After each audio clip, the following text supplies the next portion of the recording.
Hi guys! Welcome back to my channel!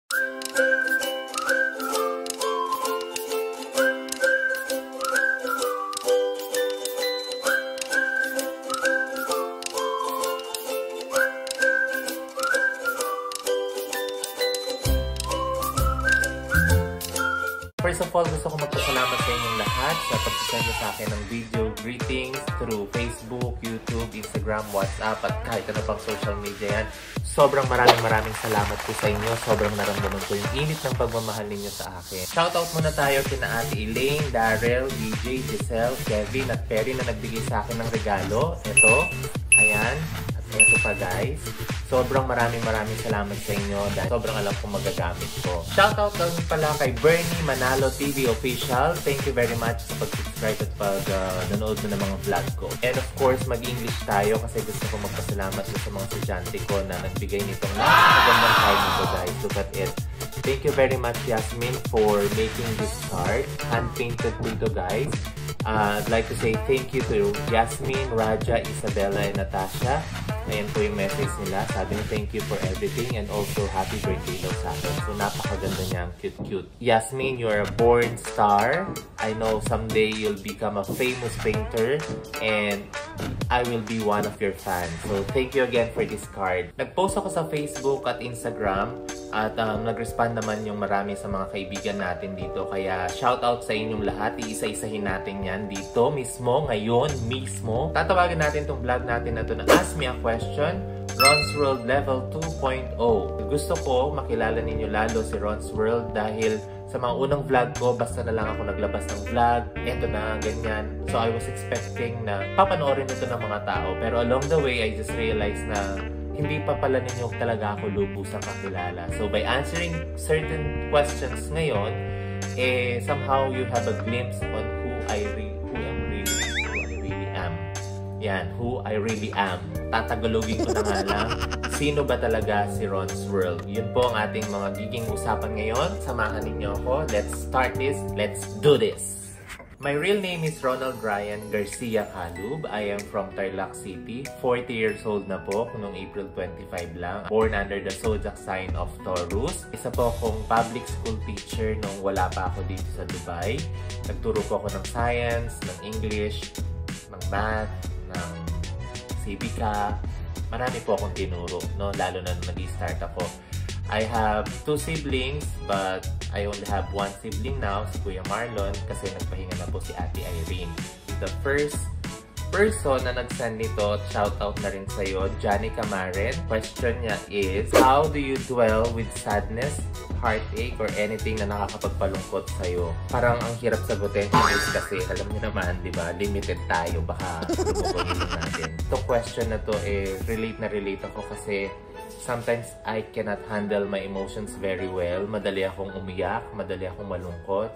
So what I do is, i-pray na lang talaga ako. Pinaka-alam ko na weapon ko na no one can take it away from me, yung pananalig ko sa Panginoong Diyos. Because of that, lumalakas yung loob ko at hinaharap ko ulit yung buhay na puno ng saya, ng ngiti. Second question is from Devi Jean. Shoutout sa'yo, Devi. Hello dyan sa mga taga Davao. Ang question niya, ano-ano na daw yung mga na-check ko sa bucket list ko. Nagbigay ako ng 25 na bucket list. Ibigay ko yung highlight. Isa rin sa content ng vlog ko, yung conquering my fear of heights na talaga namang sobrang nilamon ko yung takot ko para lang isa sa mga bucket list ko ay matupad.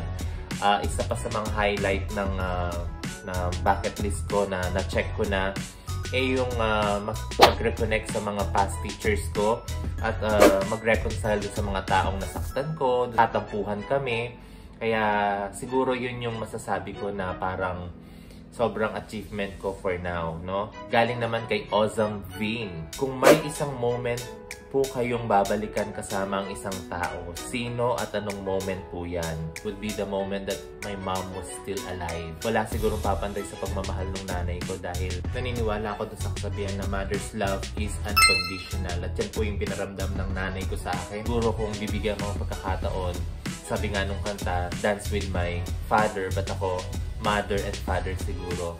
Kasi sobrang mahal na mahal ko yung mga magulang ko, lalo na yung aking mom na nagtaguyod sa amin mula pagkabata. Kasi just to let you know, na ito yung susunod na question ni Wong Jin. What's one thing most people don't know about you? Not all of you guys know that I came from a broken family po. Ang nanay ko ang nagtaguyod sa amin since childhood ko hanggang sa mag-college po ako with the help of our relatives. Sobrang mahal na mahal ko ang nanay ko, kaya naman yun yung moment na gusto kong balikan, yung malakas pa si nanay. Paramdam nyo sa mga magulang ninyo yung pagmamahal ninyo. Kasi habang buhay sila at nandyan, makita nila na talagang pinapahalagahan nyo sila. Hindi yung pag wala na sila, iiyak na kayo. Yung kapag nandun na sila sa kabaong, dun kayo hiyaw ng hiyaw, hindi nyo na may babalik ang buhay nila. So, kung meron kayong chance na magsabing I love you, sabihin nyo to lagi sa kanila. Hindi corny, hindi yung pagsasabi ng I love you sa mga mahal mo sa buhay. Next question is from Nile Morales. Shoutout sa'yo, Nile. Maraming salamat sa iyong napakagandang katanungan na nakakaiyak. Ang tanong niya ay, first heartache and how did you cope up? Grabe, ang first heartache ko, way back nung grade 5 ako. Niligawan ko siya. Dumating yung point na sinagot na ako, pero hindi ko pala alam na may mga hindi pala siyang ini-entertain na nanliligaw sa kanya. At syempre, I felt like I'm not enough. So, yun, umiyak ako. So, how do I cope up with it? Nag-crush na lang ako ng iba. Iba na lang ang crush ko. So, nakamove on ako. Next question is from Casey City Kinkito. Sabi niya, sino ang matagal mong minahal hanggang ngayon ay alam kong mahal mo pa rin? LOL. Parang may gusto siyang sabihin na tao dito. Ang sagot ko dito ay yung mga kaibigan ko.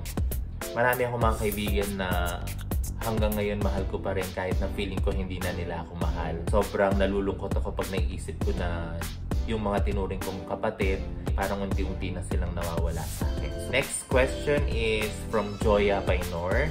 Ang tanong niya, if di ka teacher, ano or nasaan ka ngayon? My greatest dream, guys, gusto ko talaga maging artista. Bata pa lang ako, pangarap ko ng maging artista. Nag-member pala ako sa isang drama society. Shout out po kay Dr. Maria Agnes Pilaja na siya yung advisor namin noon. Because of her, ay na-express ko yung sarili ko. I remember yung play namin sa loob ng classroom. The title is Madman on the Roof and I was the lead actor. At doon ko nasimulan yung aking pag-arte, no? And over the years, nung nag-college ako, naging member ako ng Malayang Tanghalang Tarlaqueño. Isa itong independent drama society sa probinsya namin. Siguro kung hindi ako teacher ngayon, baka sakaling sikat na artista na ako, baka world star ako. Ganon. Next question is from Sweet Tea. If you could change one thing that happened, what would it be? Kung mapalitan ko yung bagay na ito yung wag na sanang nagkaroon ng coronavirus, ng COVID-19, ng pandemic. Kasi ang daming nagbago, ang daming nahirapan, ang daming nasaktan, maraming namatay, maraming nawalan ng trabaho. Next question is from Eds Nawamuch. Hirap na pick kasi ng apelido mo, Eds.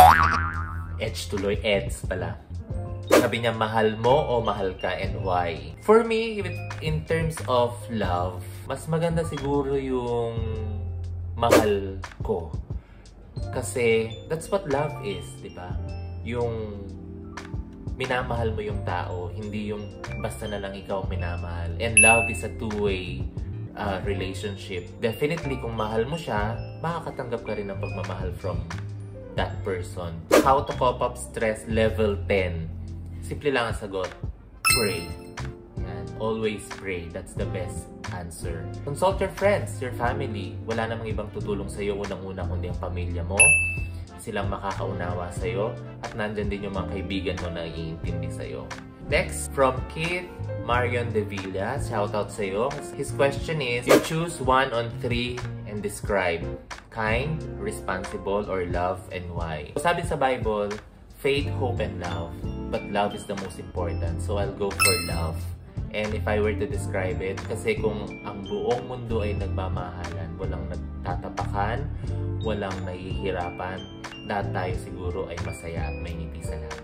From Trina Guevara, sabi niya, what is biology? Para po sa mga hindi nakakaalam, I am a general science graduate po. Biology is the study of living things and non-living things. So, di ba hindi masagot? Ito pang question, bakit po Dubai ang napili niyong puntahan and saang lugar niyo po gusto pang makapunta or makapagtrabaho?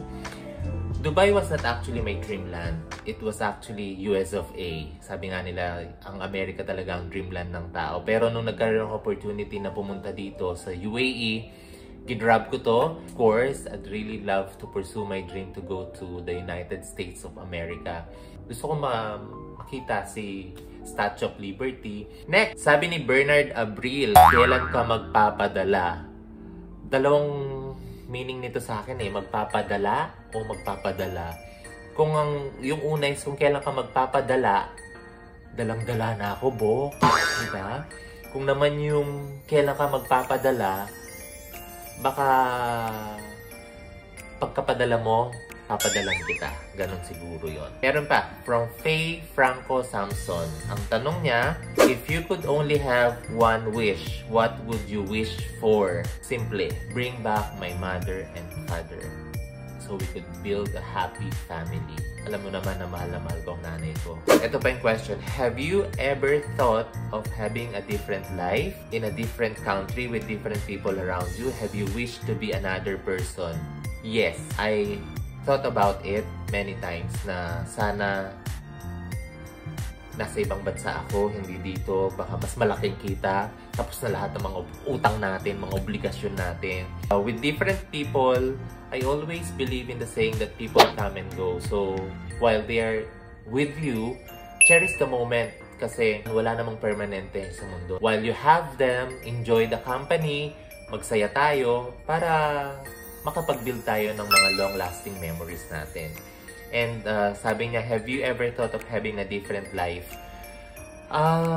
My answer would be hindi. Kasi napaka-challenging ng buhay ko. Hindi ko ipagpapalit yung buhay ko kasi naging matatag ako, naging mas matured ako sa pagharap ng buhay. This is a question from Judy Faith Salandanan Perez Taburanza. Shout out sa inyo ni Kuya Don Adonis Taburanza.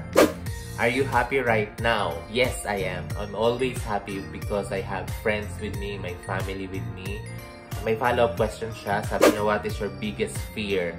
So, aside from losing my parents, which I really did, nawala na nga sila, my biggest fear is to lose my close and real friends. Iniiyakan ko talaga yung mga tunay kong kaibigan, no? Meron akong tinatawag na si Pangs, yung separation anxiety, na once na yung tao yung naging close ko, sobrang pag naghiwalay kami, dadamdamin ko yun ng isang araw, 2 linggo, 1 buwan, 1 taon, hanggang sa masanay na lang ako na wala na sila sa tabi ko. And lastly, ang pinaka-killer question natin is, how do you handle people questioning your sexual preference? Love you, moms, sabi ni Caroline Coma Perez. Shoutout sa inyo ni Polymer Perez. Growing up, medyo mahirap i-handle yung sagot sa sexual preference na to kasi alam mo yung lumaki tayo sa kultura natin na babae, lalaki. Now, at my age, I handle this kind of question on my sexual preference in a very matured way. Simple lang, respect. So, kung ang tingin ng tao sa akin, ganito ako, yung they call me gay or bakla, I don't really mean it. Like, okay, yan ang tingin mo sa akin. It's just like saying na bumili ka ng jacket na kulay black, pero ang tingin ng tao ay navy blue. So, hayaan ko na lang. Kasi bakit ko pa ipagtatanggol kung yun yung perception niya, hindi ba? Kasi you don't need to prove yourself to anyone kasi you don't owe them anything. Kaya siguro, doon sa mga taong nagko-question ng sexual preference ko, kaya sa inyo. Kasi alam ko at kilala ko ang sarili ko kung ano ako at kung nasaan estado ang buhay ko ngayon. Guys, I respect your perception, kung ano man yung sa tingin mo, nire-respeto ko yun. Hanggat alam kong hindi mo ako binabastos, Respetuhin kita. So with that guys, thank you very much. I hope na-introduce ko sa inyo yung sarili ko. Mas nakilala ninyo ako ngayon. Kaya naging Ron's World 2.0 na rin tayo ngayon kasi sa mga susunod natin mga vlogs maglalabas na tayo ng mga challenges, yung mga tricky questions natin, yung mga kakulitan. Sasamahan ako ng mga friends ko at I'm sure na game din sila. Kung may mga gusto kong mapanood o pagawa sa akin, i-comment down lang ninyo dito. Once again, thank you very much sa lahat po ng mga nag-subscribe, sa mga nanonood lagi ng vlog ko. Shoutout sa mga taong naniniwala na kaya kong abutin ang pangarap na to. So with that guys, thank you and goodbye!